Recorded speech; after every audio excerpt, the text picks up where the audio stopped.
আসসালামু আলাইকুম, সবাইকে শুভেচ্ছা ও অভিনন্দন জানিয়ে শুরু করছি। আজ বাংলাদেশ তাদের বিশ্বকাপ প্রস্তুতি ম্যাচ হিসাবে জিম্বাবুয়ের সাথে 5 ম্যাচ টি-20 সিরিজের তৃতীয় টি-20 খেলতে মাঠে নামছেন সন্ধ্যায়। এর মাঝে বাংলাদেশ 2টি ম্যাচ খেলেছে, সেই 2টি ম্যাচে জয়লাভ করেছে। কিন্তু প্রশ্ন হচ্ছে, বাংলাদেশ আজও কি জয়লাভ করে ফিল্ডিং নেবে কিনা? কারণ বাংলাদেশের যে ব্যাটিং অ্যাপ্রোচ, বর্তমান মডার্ন টি-20তে যে পরিমাণ রান প্রয়োজন, যে পরিমাণ রান করা ক্ষুদা থাকা দরকার ব্যাটসম্যানদের, সেই পরিমাণের কিছু আমরা গত 2 ম্যাচে দেখিনি। এখন মডার্ন টি-20তে 180, 200 নর্মাল স্কোর, 200 বেশি হয়ে যায়, 250 হয়ে যায়। বর্তমানে আইপিএলে 250 এবং 250+ কয়েকটা ইনিংসে আমরা দেখেছি আইপিএল টি-20তে।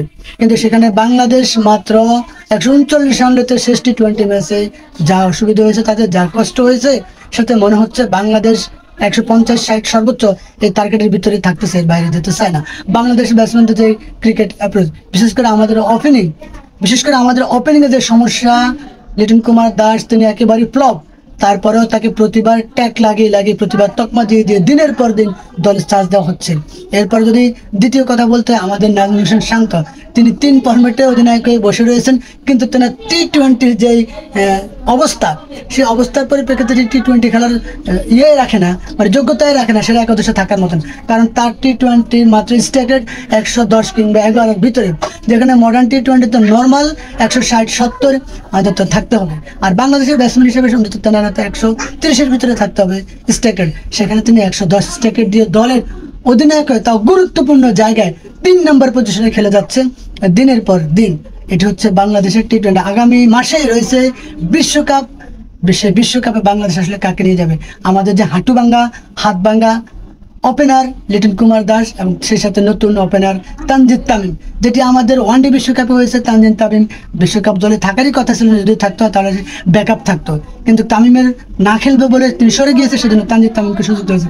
এখনও সেইভাবে লিটন কুমার দাস এবং তানজিদ তামিম আছে দলে। ব্যাকআপ ওপেনার হিসেবে বর্তমানে আছেন ইমনকে কি আসলে এই ম্যাচে সুযোগ দেওয়া হবে কিনা, নাকি সৌম্য সরকার আবার দলে ফিরে আসবেন, সেটাই রয়েছে কথা। এবং আরও কি সুযোগ দেওয়া হবে কিনা লিটন কুমার দাসকে?